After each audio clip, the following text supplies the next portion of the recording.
The panic increased further when I began going through the pictures he was tagged in. There was a photo of Carter with my friend Mary, their lips locked together, bodies pressed. I placed a hand to my mouth, wanting to be sick. No, he wouldn't do that to me, right? Slamming the lid of my laptop down, I clambered to my feet.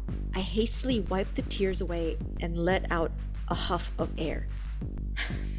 Don't make any assumptions before you know the facts, I told myself firmly, as I rushed to get ready for school. But as I made my way out, the realization dawned on me. Carter was supposed to be giving me a lift today. Grumbling under my breath, I began my trek to the school, hoping that I would make it in time.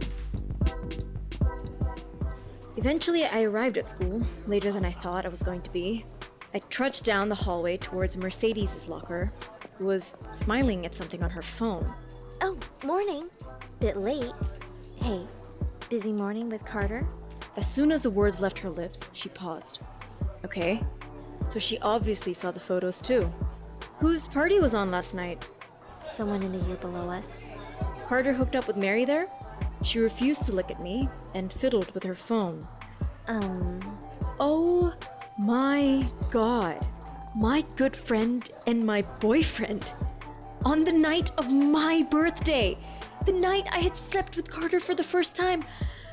How the hell could he do that to me? Without saying another word, I marched down the hall. When I saw him, I skidded to a halt, my heart jerking inside my chest. He was at his locker, leaning onto it heavily. His eyes were closed, his hair disheveled, and his collar tucked in. Big night? What? How could you? How could you do that to me? After 16 years of friendship, after last night! Lacey. He was so hungover I could still smell the stench of beer on his breath. This fact made me angrier, to the extent red was beginning to edge my vision. And with Mary!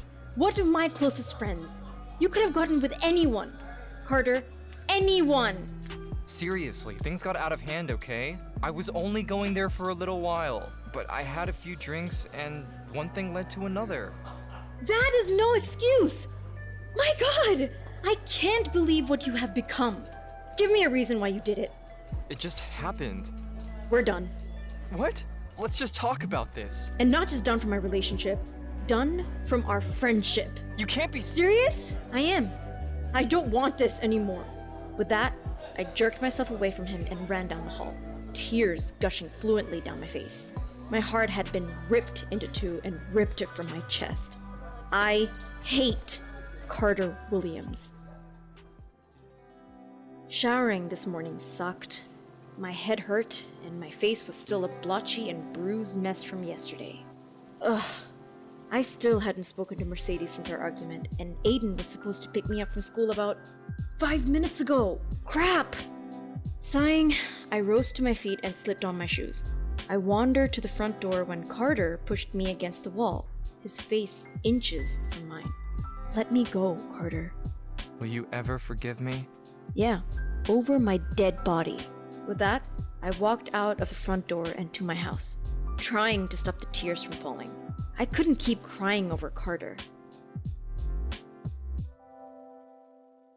I hated the fact that I was always the one who had to apologize to Lacey. Lacey is a good person and can be a great friend, but we would be so much closer if Aiden hadn't come between us. And because of this, I know there would always be tension between us. I loved him. In the back of my mind, I've always wanted to get back at her. Hurt her the way she hurt me. I was about to knock on Carter's door when it opened, and I came face to chest with Carter's chest. Take a picture. It'll last longer. Right. Is Lacey home? Nope. Her pet came and picked her up about 10 minutes ago. Just missed them. My lips spread in a thin line at his word choice. Describing Aiden as a pet was not cool. Not when he was so much more than that. But you're welcome to come in if you'd like. I could always use the company. His eyes swept over me not so subtly, and I felt my heart rate quicken. Every girl wanted Carter Williams to notice her. I felt like I was beginning my 5 seconds of fame. You're asking me to come in? Well, that's what it looks like. Unless you have something better to do, of course. Carter placed his hand on my back, and I left a meter in the air. He chuckled softly in my ear, the sound making shivers run down my spine. What's your name? Mercedes. I wanted to see recognition or any sign that he knew me, but he remained blank. Do you have to be at school early, Mercedes? He nodded and smiled. Goosebumps erupted across my skin as my name left his lips. No, why's that? He smirked, and with that, he dropped his towel. Now Lacey would finally get a taste of her own medicine.